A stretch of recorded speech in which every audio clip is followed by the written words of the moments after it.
Hello and welcome aboard the Gallant Says podcast. It is April 18th, 2024, 11:58 p.m. Central Time, and it seems that the Houston Texans have a lot of leaks. It was a couple of weeks ago, months ago, when we saw that picture of a small fellow wearing a white Houston Texans jersey with very horny shoulders, and we all thought to ourselves, no way is this a real uniform that's being leaked. This guy looks so small. This doesn't look proper. But then a couple hours later, the Houston Texans decided, you know what? Let's get a couple of players. Let's get Tank Dell. Let's get Nico Collins. Let's get them to wear those uniforms. We're going to do a quick photo session. They basically confirmed the leak. Today, here's what happened. At about 11:25 a.m., right before I did the Paul Gallant show. Check that. It doesn't exist anymore. Jesus, already forgetting my own show name. Egomaniac. Right before the Gallant and George show, which is noon to 3, ESPN 97.5 and 92.5, my co-host, Joe George, told me that a Houston Texans helmet had leaked. One of the 3 helmets that they're going to have this coming season. In case you have yet to see said helmet, here it is in all its glory. YouTube.com/Paul Gallant, Twitch.tv/Gallant Says, a video posted. If you're watching right now, what you can see is a deep steel blue helmet that seems rather reflective with a very large H in Old English text. Most of that H is a version of light blue, a lot like the Oilers. The rest of it a slightly darker blue with a red outline and a red star to the right of it. And I gotta say, I took a picture of this. I posted it on my sports Instagram at Sports Gallant if you're not following it. Also on my Facebook page, facebook.com/Paul Gallant Sports. And it is getting ripped to shreds. I'd like to see the actual jerseys that go with this helmet. But this is definitely going to be the helmet, just based off of the way that the Houston Texans responded to this. In case you didn't see that, let's go to the Houston Texans Twitter account. First, about an hour and a half later, 1:01 or so, they decided, you know what? Let's tweet out something and have some fun with that. They tweeted out a GIF of a leaky faucet. Ha ha ha. That's funny because that means there's a leak. But we weren't done. Because not too long afterwards, we got this just absolute fucking gem of a photo. Here is Texas owner Calic there, once again throwing up the H, wearing a flat brim version of this hat, which looks pretty cool on a hat. It's slightly tilted to the left. He's got aviators on. I mean, Cal looks like a fucking stud here. I'm not going to lie. I don't know if that's the slow cooker that he used that one time when he cooked hamburgers for everybody at a Houston Texans training camp practice. But it sure might be. There's a fancy-ass house in the background, and if you didn't notice, the black lab that is sitting right in front of him is wearing a chain with that very same H on it. That is an image. Getting a couple of comments. Calic there's the most ripped out owner in sports. Guess what? We're not done when it comes to the leaked uniforms. And we're going to read some of your comments.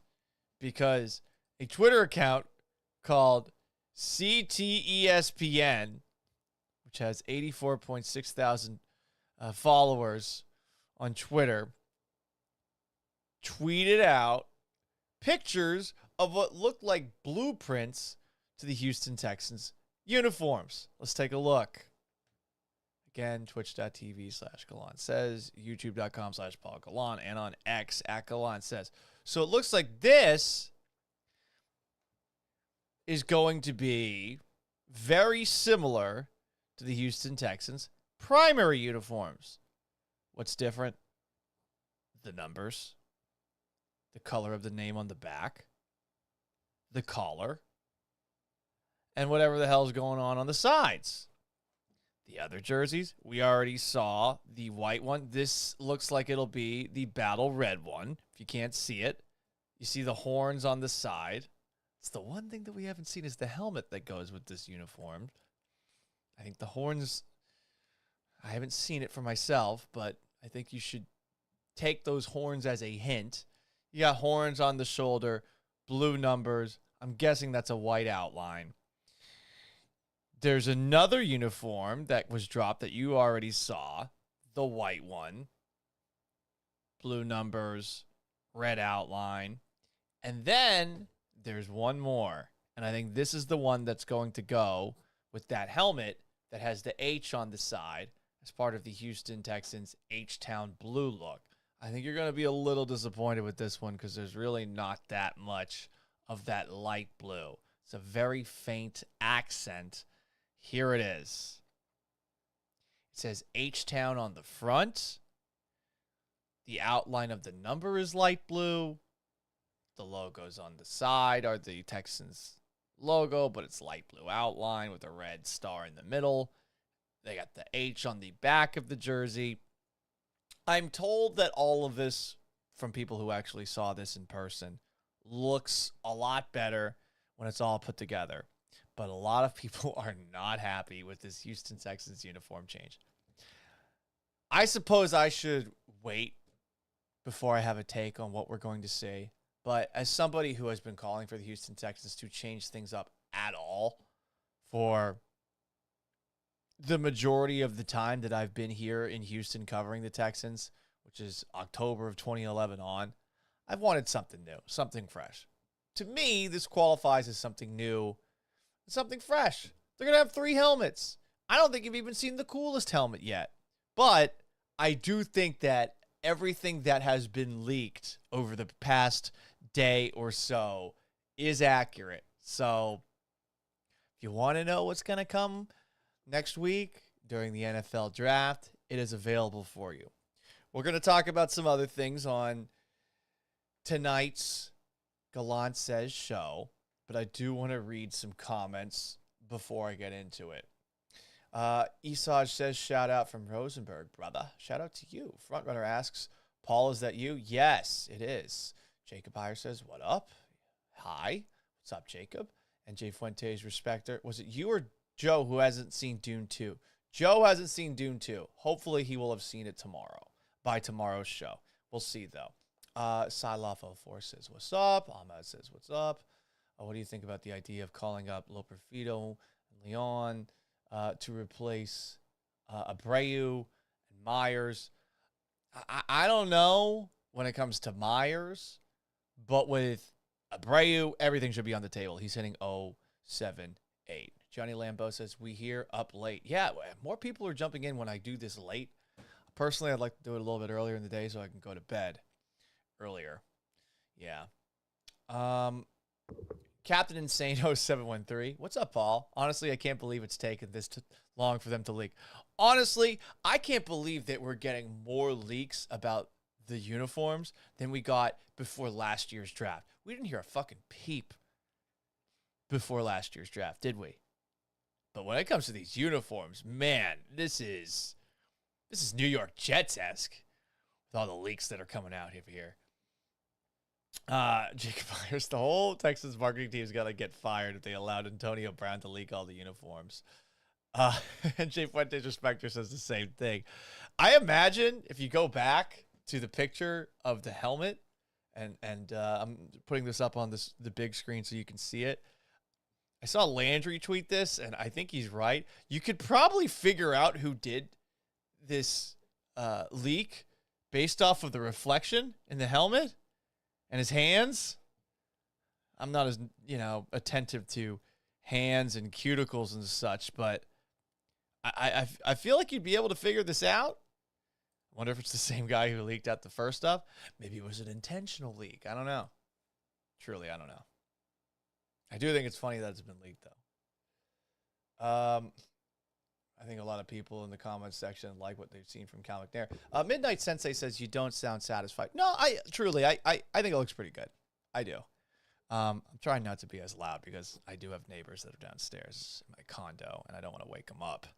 So, but I'm also not about to go dancing around the house because of a uniform release. But I think that the variance of helmets that you're going to have will make it very fun to play with the Houston Texans in Madden. The only thing that I would have done differently is I would have made the Texans helmet white because the Titans don't wear a white helmet anymore. So now they have a navy blue helmet. You have a navy blue helmet. I think that the white would pop with that H on it. And on top of that, it would give you something you can wear Liberty White Day. Just more options, Like as someone who's a tad metrosexual and way too into fashion and has way too many Hawaiian shirts, when it comes to hats, the days where I'm too lazy to shower, I like to have hats that match the shirts I'm wearing, And it would have been nice if there was a white option, but it's not like I'm wearing a helmet to work every day, So there you go. All right, guys, let's talk about something else. We heard from Houston Texans GM Nick Caserio today. We also heard over the last couple of days from CJ Stroud, from D'Amico Ryans, from Will Anderson. What I normally do with these press conferences is I read them because I find very often as I become more and more of a sports media veteran that I space out whenever I listen to anyone, including sometimes co-hosts, producers, but especially when I'm listening to a press conference. So if I read it, I feel a lot better. I'm beginning to wonder about the value of any sports press conference, let alone the rare one-on-one radio-style interview that someone like me, a media type, gets to have with somebody that's actually in the game, be that a player, a coach, an executive, because I don't think we ever get anything out of them. Sure, you're going to get the occasional soundbite. Maybe that soundbite's really annoying, like the Astros talking about what's on the back of a fucking baseball card to try and explain away all of the issues, courtesy of one Jose Abreu and his .078 average. What did we hear from D'Amico, CJ, Will Anderson earlier in the week? D'Amico Ryans talked about Stefon Diggs. Did he say anything noteworthy? Not really. CJ Stroud talked about Stefon Diggs. Did he say anything noteworthy? Not really. Really, of all the things that he said, the one that seemed to get the most buzz nationally was saying, don't be stupid, draft Marvin Harrison Jr. Will Anderson, meanwhile, talked about players reaching out and expressing interest in the Texans during free agency. What's bothering me, and it's not a huge deal, I don't want to make it sound like I'm angry about this or that I feel entitled to have this person stand in front of a microphone, but we have not heard from the most interesting Houston Texan, Stefon Diggs. And yeah, I think he's already the most interesting player. He's outspoken. He's here after an offseason of reported drama with the team he just played for. The second time, it seems, that things have ended on a rather sour note with the team he played for. And he's the newest player on the team. A guy who used to be considered one of the top 5 wide receivers in the NFL. I don't know why we haven't heard from Stefon Diggs yet. But we did hear from somebody else today, somebody who I really need to read the transcripts of when he's speaking at the podium. Nick Caserio. He is the master of saying nothing. I'm going to ask you a question. How long do you think Nick Caserio's opening statement was? I'm just asking you that question. I want to see what you guys have to say in the comments section. How long was his opening statement? I'm going to show you what it looks like printed out. That right there. That is not even all of his opening statement. Here is the rest of it.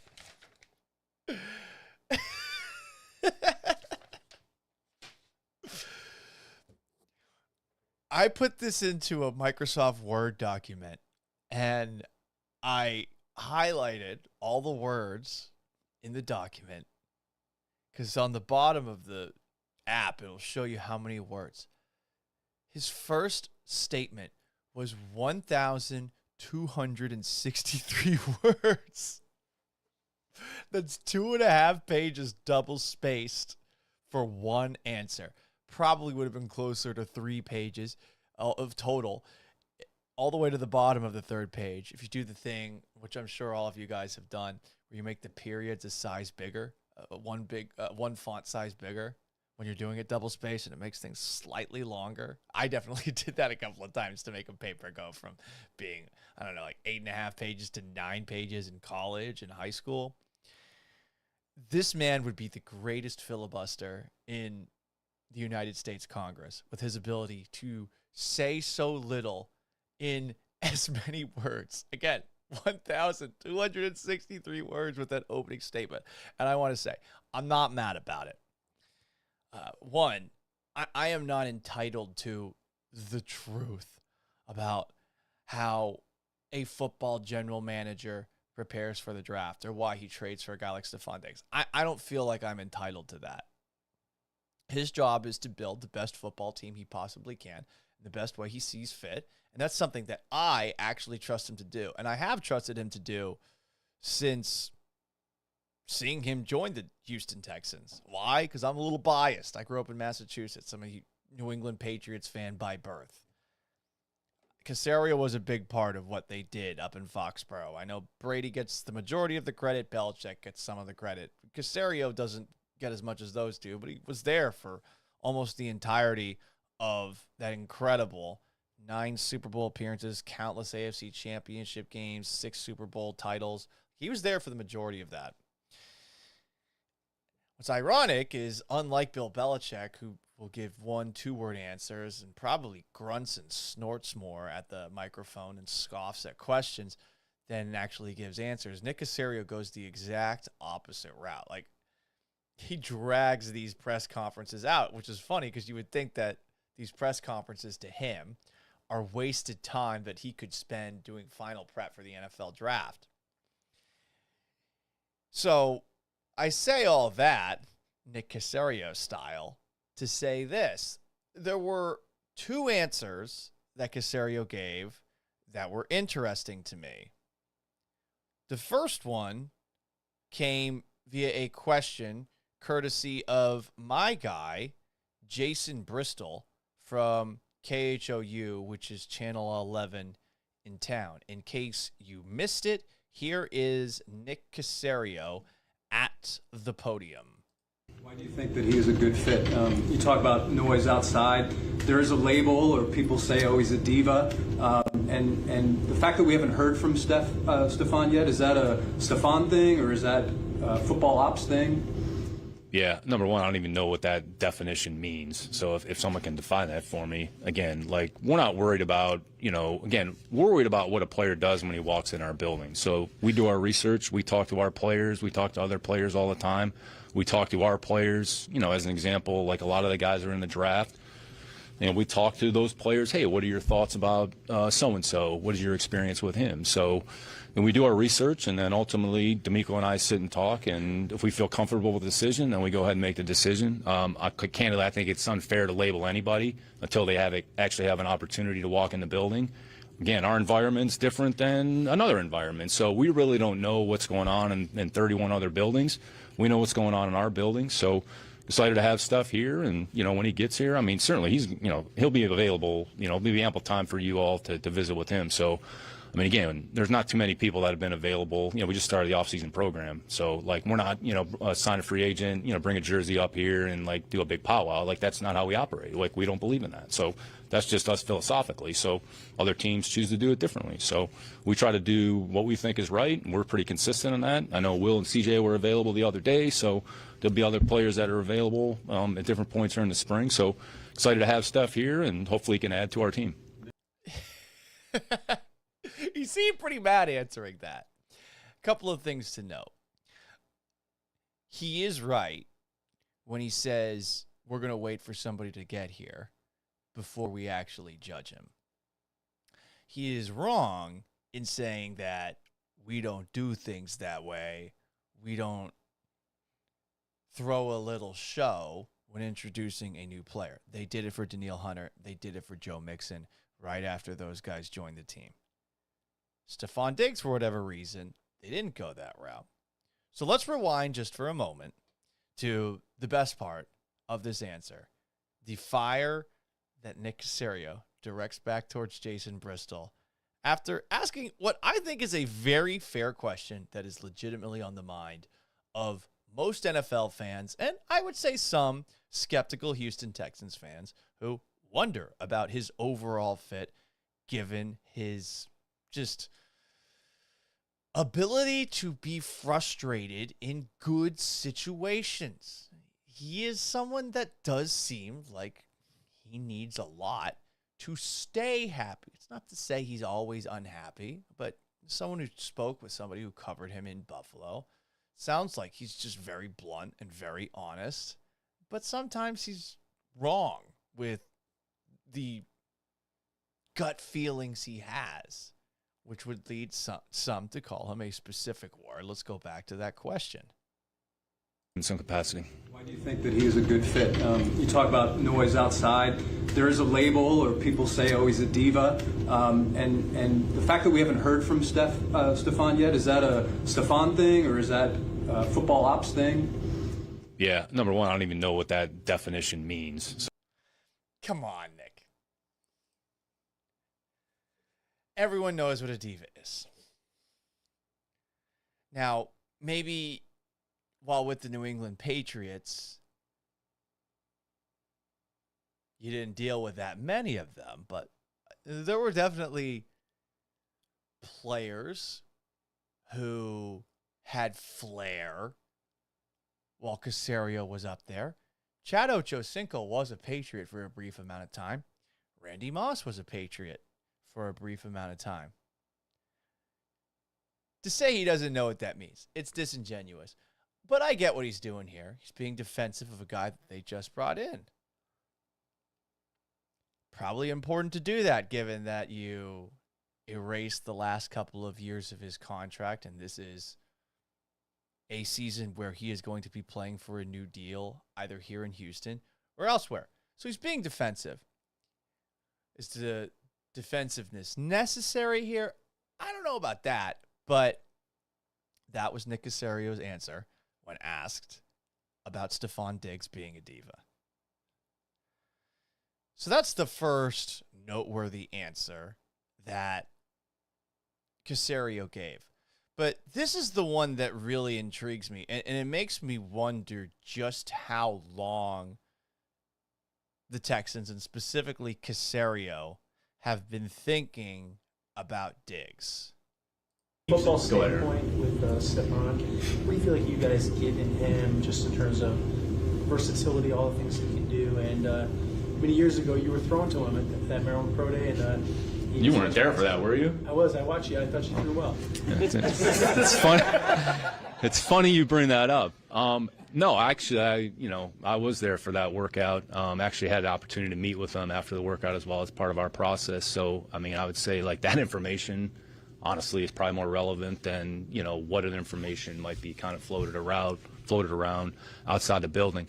But as it pertains to him, I mean, look, he's an experienced player. He's been productive. He's instinctive. He has good hands. So, our system is maybe a little bit different than the system that he was in Buffalo, but he was as productive as any player in the league. So there might be some things that we're doing maybe that are similar to maybe what he was doing in Minnesota. But, good football player. We think he can help us, which is why he's here. You know what frustrates me hearing that? Hearing that Nick Caserio, while he was still in New England, went to perhaps a Maryland Pro Day. I'm assuming while the Patriots were scouting him. Ugh. Patriots could have had Stefon Diggs. I mean, he was a 5th-round draft pick. So that's the first thought that goes through my head. But when you hear Caserio talking about, some evaluation that he had done of Diggs back in the day, clearly this is somebody that he had some interest in. And I'm sure that whatever interactions he had with Diggs there were favorable enough to the point where all these years later, almost a decade later, he figured, you know what, let's see what happens here. There is a tricky scale when it comes to diva wide receivers in the NFL. Odell Beckham Jr. is considered a diva. He has blocked me on Twitter. He seems to be very temperamental. But I've never felt like Odell Beckham Jr. is somebody who doesn't want to win. I've always felt he's hyper-competitive to the point of having his inner 8-year-old me losing a game of Madden come out whenever he loses an actual football game. Then you've got guys like Antonio Brown, who's just a me asshole. And I think everybody would think that's a fair assessment. Hell, I bet even Antonio Brown would agree with that one. Terrell Owens, more of the Antonio Brown vein. And where Diggs falls, I would say, is probably closer to that of Odell Beckham Jr. He seems to have a temper. He doesn't seem to have a filter. And even with good quarterbacks and in situations where he's never had a losing season, because the Bills never had a losing season while he was there. The Vikings never had a losing season while he was there. His production with the Bills is significantly better than the production he had with Minnesota. This is one of those guys who I think is going to be competitive in a very good way. But there might be moments where he gets pissy at C.J. Stroud. And this is going to be a big test for Stroud, where there's somebody coming in here who has more NFL pelts on the wall than Stroud. Stroud's going into his second season. For the most part, everyone in the Texans locker room last year was looking up to C.J. Stroud because of how bad things have been. Maybe Laramie Tunsil wasn't, but I'm sure Laramie Tunsil has an unbelievable amount of respect for Stroud after what he did this past year. Diggs is the first guy that's coming from somewhere else who has been successful elsewhere, coming into the organization with as much of a name profile as C.J. Stroud. It's different than with Daniil Hunter. It's different than with Danico Autry, Azeez Al-Shaair, all the other guys that the Texans brought in this offseason, Joe Mixon. None of those guys are on the same level as far as star profile as a Stefon Diggs. And I'm sure all the players in the locker room have their own opinion of Stefon Diggs, what they've heard from afar, and now what they're going to see from him in person. And to go back to what Nick said in that first answer, yeah, I am with Nick from this perspective. Everyone gets a fresh start in an organization like this that seems to have a lot going in the right direction. So I am hopeful that it is going to work out here, and I do think that the one-year contract is going to mean that Diggs is going to be on his absolute best behavior. But I want to get back to the original point that I was trying to make about sports press conferences and maybe just press conferences as a whole. It's such an unnatural setting for a conversation, and it lends itself to being boring. I mean, the rest of that Nick Caserio press conference, which, if I'm looking at the YouTube right now, 45 minutes and 40 seconds. It's certainly not entertaining to watch or to listen to. And you understand why. Like, put yourself in that person's shoes. If you're up at a microphone with a bunch of randos asking you a wide variety of questions, some of these people that are asking those questions are looking to get a gotcha quote. Others are going to try their best to seem like they know the game that you fucking play or that you coach or that you scout. Those people annoy the shit out of me. If you ever listen to or watch a live press conference, you'll know exactly what I'm talking about. It's the guys who start using complex football terminology. They ask those questions not because they're trying to learn something. Because let's be honest, you ask any person about the X's and O's that they run on a given play. In a setting like this, these guys are also paranoid. Like, it's still the Cold War and they're the United States or the Soviets trying to keep nuclear secrets away from other teams. They don't want to reveal anything. So a question asked about really complex football stuff, using complex football terminology, that is only being asked because that person asking the question wants the person he's asking the question of to be impressed by his knowledge. Trust me. I've seen this enough. I roll my eyes whenever there's one of those really complex football lingo questions because you know exactly what that person's trying to do.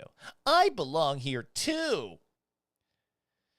And then there's other people that just ask weird questions, which we'll talk about a little bit more. There's some very weird questions in the world of sports over the past week.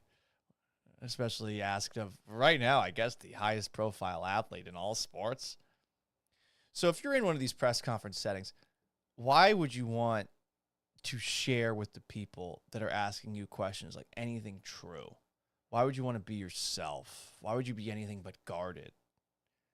Either Bill Belichick snorting and sneering at these questions, or your Nick Caserio just giving the longest answers possible and really not saying a whole lot along the way. And it's frustrating for me from this perspective. We get lied to all the time in these settings. I know Bill O'Brien and I had some back and forths, and Bill O'Brien would dodge questions and bring up the fact that one time I confused two 6'4" white tight ends from the 800 level of NRG Stadium when asking about a play that happened, to deflect from me asking him about comments he had made that seemed to criticize general manager at the time, Rick Smith. Also, I did an interview with Pete Carroll after the last game of the Seahawks 2020 season, and I asked him point blank, he was sitting right in front of me, hey, is Brian Schottenheimer going to be back as your offensive coordinator? Pete said yes, and they fired him literally like 6 hours later. 6 hours later. We get lied to all the time in these settings. I'm not going to act like I'm that I'm entitled to the truth. I get it. Totally get it.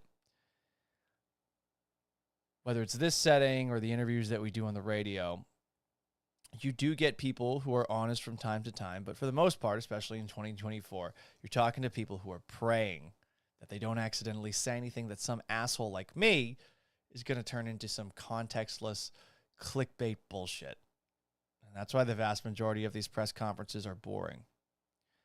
What I find crazy is that some radio stations actually carry press conferences live in their entirety. Who the fuck wants to listen to that? It's like going back to school for a lecture. Do you want to fall asleep? Is this really better than a commercial? Especially a commercial that's got a really catchy jingle like 1877 cars for kids. There are exceptions. And there are some sports figures who just don't give a fuck. And they'll say whatever they want at a podium, even if they're outright wrong. They push the envelope a little bit. But for the most part, you don't get that. I will say CJ Stroud, for now, is the only person that we've heard from on the Houston Texans at a podium that's interesting. I think he says stuff that you don't expect him to. He goes down rabbit holes and on side tangents that some people I'm sure are pissed off about, but I think he's a very interesting person to listen to. I hope that continues. We'll see how long that lasts as he gets older and that rookie quarterback new car smell wears off. Like, everyone loves CJ Stroud right now. What happens if he loses a couple of playoff games? Are people going to be dicks? Call him a fraud? It's a lot of quarterbacks that are not beating Patrick Mahomes. We hope that Stroud's going to be different. So the Stroud press conferences are fun, but D'Amico Ryan's press conferences, nope. Nick Caserio's, nope. And those ones are way longer. And I'm bummed we haven't heard from Stefon Diggs yet.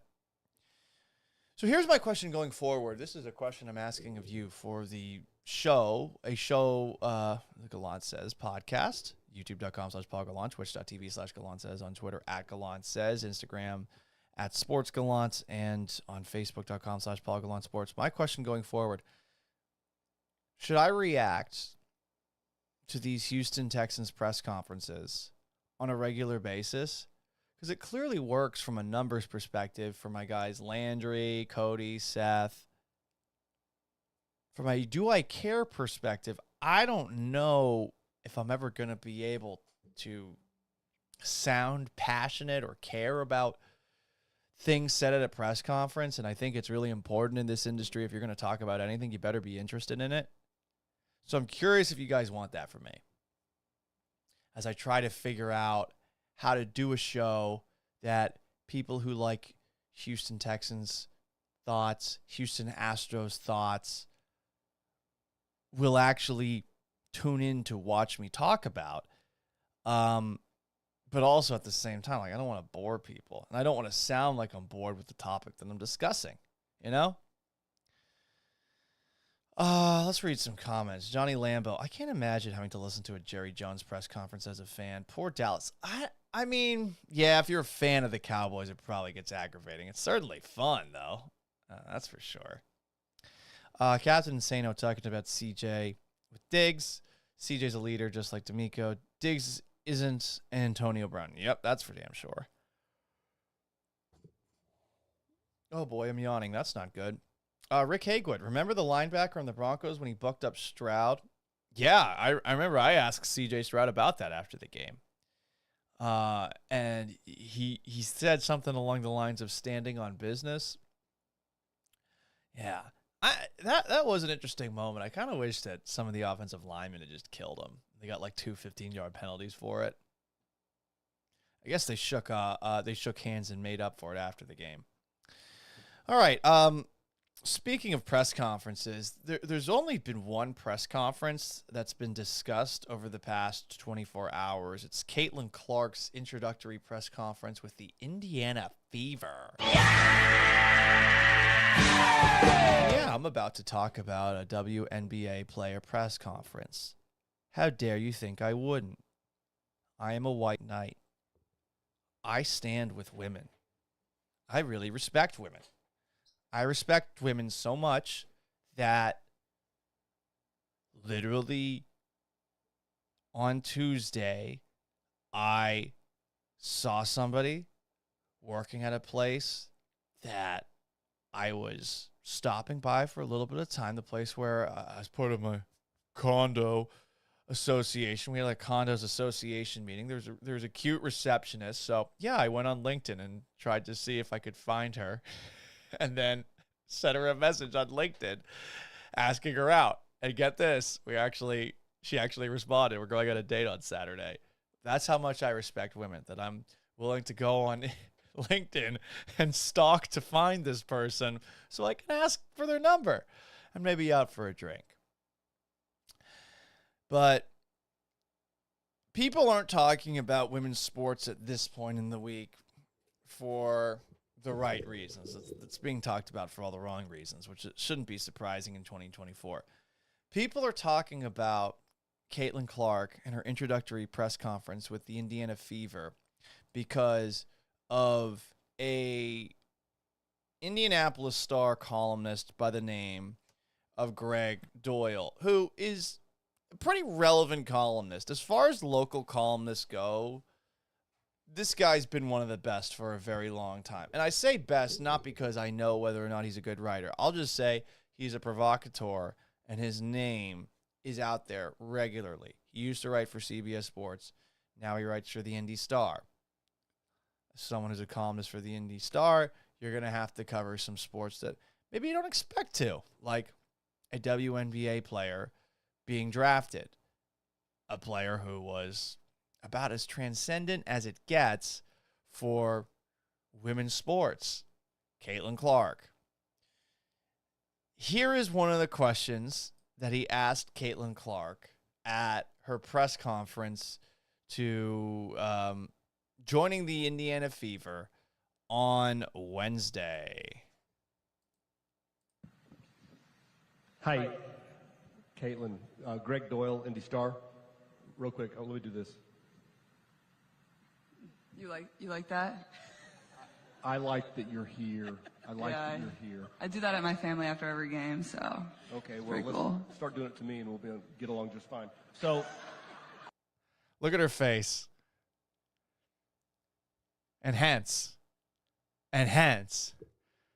start doing that to me and we'll get along just fine. He was trying to be cute here, but it comes off as best case scenario, awkward, worst case scenario, creepy. And this is my biggest fear as a 35-year-old man who is still single, is that I ever at any point sound like that at a press conference after I do this to any athlete, and that this is what happens to me. This is just a mortifying moment, makes my skin crawl. Clearly, Greg Doyle doesn't give a shit. He did an apology, and then right after writing the apology tweet, he said, column incoming. Fucker knows how to market himself. I'll give him credit for that. So everyone's focusing on that question that Greg Doyle asked of Caitlin Clark. That wasn't the only question that Greg Doyle asked of Caitlin Clark, though. And I guess this question was more so asked of Clark's head coach. So, in case you missed part 2 of Greg Doyle just being a weirdo at a press conference for a WNBA player, here it is. YouTube.com/Paul Gallant, Twitch.tv/Gallant Says, on Instagram @Sports Gallant, Facebook.com/Paul Gallant Sports. So you can watch it. Here is more Greg Doyle and the Indiana Fever. hi. You just were given the keys to that. What are you going to do with it? What am I going to do with them? Hopefully we're going to win a lot of games to start. She's going to help us out with that. I like that this coach, Christy Sides, was able to get us away from what Greg Doyle just asked. Let's ask it again, Greg. Please, don't do what you just did. Star, hi. Look at her face. She's like, oh, this fucker again. He's asking me a question. I thought he was done. I thought he got his one question in. You just were given the keys to that. She raises her eyebrows as he says, you were just given the keys to that. What are you going to do? And then she laughs again. What the fuck is this guy's deal? I'm sure the two of them are thinking, we're going to have to deal with this asshole on a semi-regular basis. Maybe we don't want women's sports to get covered anymore. Maybe it would be better if we go back to just being women, playing basketball. Not the most iconic women's athlete playing basketball, because that means that this fucker's going to show up for every single game. And I mean, here's what sucks for them going forward. He knows that he has to make up for this. But do we think he's capable of making up for this? Do we think he is capable of grabbing the proverbial joystick and pulling up the plane from the spiraling, imminent crash into the side of the mountain? No, I think somehow he's going to make this worse. I'm actually kind of excited for it, to be perfectly honest. But these poor folks, poor Christy Sides, poor Caitlin Clark, they're stuck with the Greg Doyle show for a while. It's certainly unfortunate that in Indianapolis, with the WNBA season not that far away, there's no baseball team. There's no baseball team. There's the Colts. And there's the Pacers. And you're just going to get all the Greg fucking Doyle. Anyway, the sad thing about this interaction is moments like this at a press conference are what content vultures like myself pray for. We sports coverers are such fucking dorks, aren't we? But anyway, to bring it back to Caitlin Clark, I'm sure that some of you guys watched one of my last episodes where I talked about it. And I try to give a measured take on all of it. I do think it's cool that a women's athlete is getting this much attention. Really, I do. But is it going to get me to watch the WNBA? No, I can't speak for everybody else. I'm not going to speak for everybody else. The reason it's not going to do it for me is because covering sports as a job makes it feel like a job. It slowly turns you into a bit of a casual sports fan. Sure, I love watching sports. My job is a dream job. I'm blessed to have it. But when you're watching certain things, say the Masters, I'm not the biggest golf fan. Sometimes it feels like a chore when you're watching something that you know you have to watch because everybody's watching it, but maybe it's not your favorite. The NFL's my favorite. Always has been. The NBA, second favorite. Patriots and Celtics are my two favorite teams. I've enjoyed them since I was just a little kid. But now that I'm here in Houston, I'll watch the local teams, and I really enjoy watching the Astros, though this year's a little bit different. I've really enjoyed watching the Texans the past calendar year, and I feel like a lot of people know me because I've been covering the Texans, and I feel like I've been doing a pretty good job over the, 12, 13 years that I've been here. I guess it's 11. I'm not very good with math. But I'm always a little bit careful about what other sports I watch because I never want to burn myself out and watch something that I know that no one's going to want to hear me talk about the next day. I don't watch hockey anymore. I love hockey. I don't watch it anymore because I'm in a city that doesn't have a hockey team. There's a lot of sports I'm not going to watch. I did watch Iowa against LSU. I did not watch the national championship. I did not watch Iowa UConn. I didn't watch Iowa, South Carolina in the Final Four. Didn't watch. There's no WNBA team in Houston. I don't think there's any reason for anyone to watch and have more than a 5 to 10 minute conversation about. That's my choice. And some of you are probably going to push back on that, but whatever. When I was up in Seattle, I did a little pandering. Up in Seattle, which is definitely a more left-leaning place, where it feels like a lot of people want everybody to know how much they love women's sports, I watched the Seattle Storm, who had Sue Bird, one of the best women's basketball players ever. I watched a little bit of them to pander. They were a fun team to watch. Seriously, they were.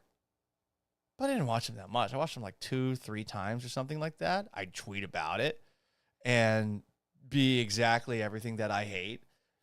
Talking about something on the internet for clout, for virtue. Look at me. I'm a better person than you because I'm watching women's basketball. I was that. Lots of things I'd like to do over again in Seattle. I tried to get people to embrace me. Maybe I tried a little bit too hard on that front. But to go back to Caitlin Clark, I don't think that Caitlin Clark is going to save the entire WNBA. I think that she will bring some interest to the league itself at first, but I think it's just going to be for the games that involve Caitlin Clark. And she's going to have to dominate right away for it to become anything more than that. And really, Clark does seem to be the one reason that people are going to watch. take it from Dawn Staley, who's the head coach of the team that beat her in the national championship, who went out of her way to thank Caitlin Clark for everything she did for women's basketball this past season. She said this, quote, Caitlin Clark is the sole reason why viewership has shot through the roof for our game. The sole reason. And she's right. Do you think that the women who are angry, or the white knights online who are angry that she's making the league mandated $76,000 plus for her first season? She'll make more than that. She's going to get a shit ton of endorsements. Do you think that those people who are mad about that are actually going to watch all of her games? I don't think so. If they watch more of her games, I mean, theoretically, athletes like Caitlin Clark and future female athletes are going to make more. There's higher TV ratings. That means more advertisement. That means more money for the league. I don't think that they're going to flock, these women who are mad that Caitlin Clark's only making $76,000. I don't think they're going to flock to the WNBA the same way that they obsess over Taylor Swift's near 2 decades of music in a cultish way. It's doubtful on my front. And then we've got the guys. I'd like to think that we men are, you know, better than what we are. But I don't think we're going to go out of our way to watch women's sports. I do think we might go out of our way to look at stuff like this. I saw a couple of stories the last couple of days, and I'm like, yeah, this is on brand for men. I'm about to show you an Instagram account. If you're a child, look away. It's going to be really quick. But there is an Instagram account with the handle Bonnie Blue XOX. As you can see right here, some of the photos are a little saucy.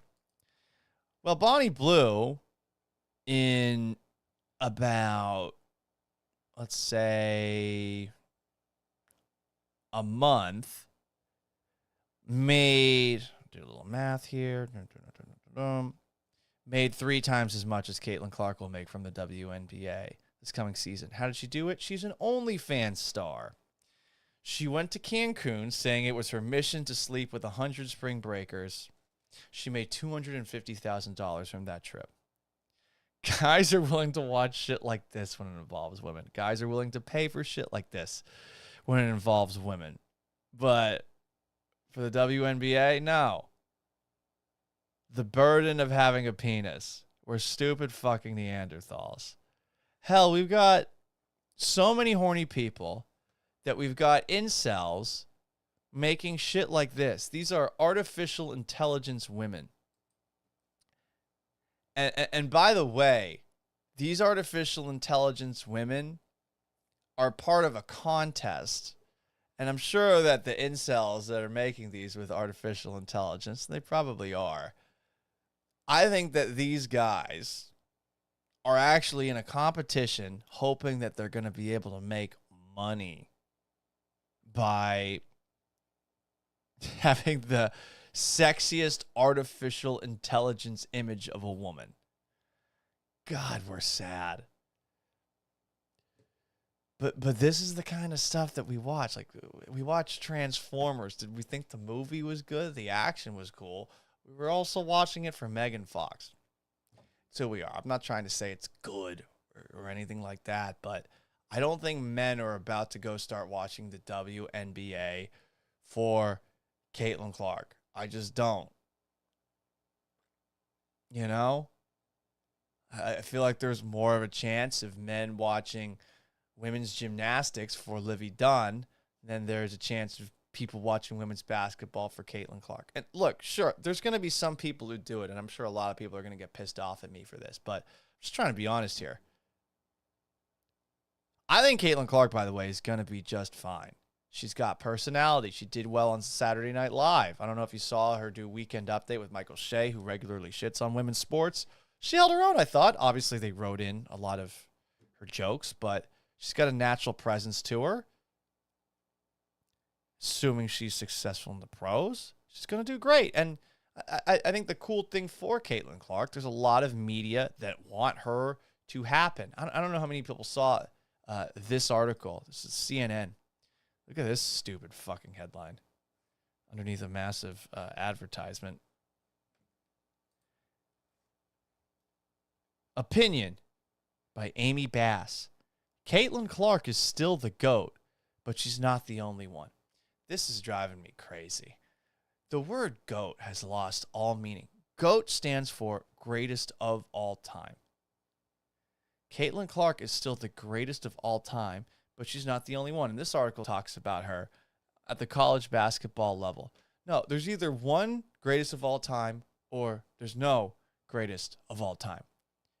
She's not the only one. And then this article goes on to do just a bunch of bullshit where she's kissing the feet of every women's college basketball player that played before Caitlin Clark. Here's the deal. None have ever been as relevant as Caitlin Clark, including some players like Diana Taurasi, for example, who were incredible when they were in college, playing at UConn, playing on very good teams at UConn too, by the way. Like, let's be honest, those UConn teams are better than what Caitlin Clark was playing with at Iowa. But articles like this, it's proof that the media wants her to happen, and they're going to have her back to the point where basically all of the internet turned on Greg Doyle and were essentially calling him a pervert. I mean, she's got an online mob of stans behind her that's not quite the Beehive for Beyonce, not quite the Swifties for Taylor Swift, but they've already defended her violently online when older WNBA stars like Taurasi seemed a little bit catty, a little jealous talking about her. And yeah, Doyle's two awkward questions there, his Michael Scott moments in that press conference. Now all of a sudden he's a pervert. Is he a pervert? Probably not. Did he ask those questions in a way where he should have? No. Did he sound a little bit either condescending or patronizing when asking Caitlin and her head coach those questions? 100%. Is he a pervert because of them? No. But because Caitlin Clark's got a strong online army of supporters already, she's going to be just fine. And I wish her the best. I want her to shut these older, jealous-sounding WNBAers up, though I do empathize with them a little bit. I'm a jealous hater myself. But this is probably the last time that I'm going to go out of my way to talk about Caitlin Clark. But it was an interesting press conference with Greg Doyle, that's for sure. That's the sad thing. Greg Doyle asking weirder questions is probably the only way that it makes it back onto the Gallant Says podcast, which I appreciate you listening to so much. You ever have a question, send me an email, gallantsays@gmail.com. Read a couple of comments on the way out. Engineer asks, are the leaks real? I think that they are real. Really. I think that they're real. Take a look at the way that the Texans responded to it. You know, you got Cal McNair throwing up the H. His dog's got a chain with the H on. I think that's real. All of it. Anyway, if you haven't already, please like this video. Subscribe to my YouTube channel, youtube.com/Paul Gallant, or do it on Twitch, twitch.tv/GallantSays, or on Twitter @GallantSays, Instagram @SportsGallant, Facebook.com/Paul Gallant Sports. We try to do this every single night. We're trying to figure out a time to do it. Might be at 4 o'clock some days, might be a little bit later some other days. It's also available wherever you get your podcasts after the fact: Apple, Spotify, Google, Stitcher, and SoundCloud. I guess it's not Google anymore. I got to update that list that I have at the bottom. Anyway, thank you so much for staying up late with me. I am wiped. So long. Farewell. Have yourselves a wonderful Friday, a wonderful weekend, and make sure you're tuning in to Gallant and George at noon for a Friday edition of the show to wrap up the week on ESPN 97.5.